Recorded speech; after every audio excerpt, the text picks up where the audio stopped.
For real-time or spontaneous deployments, there are a couple of configuration options that allow you to enable that. So first thing you want to do is enable location services.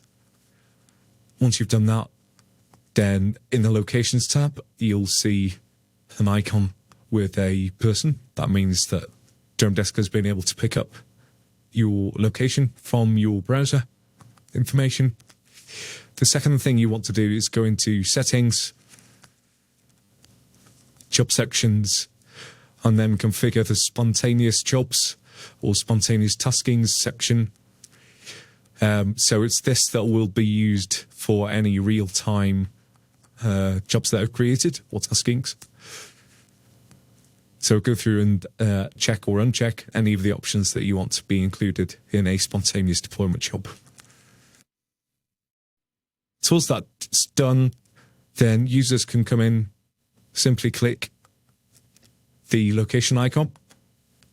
The system will pick up their current location, pre-fill the location name with all the information needed for that location, and they'll see a 30, 50, 150 meter radius around that. This will also include any information about flight restriction zones and so on, so they can take action based on that information if it is relevant. So save the location, and then a new button appears saying create job. So from that location, we're now going straight to create a job. And this will be pre-filled with configurations that enable spontaneous deployment. So we've got a job class of spontaneous. It's picked up the client, which this user last selected for their previous tasking or job. The location we've just created.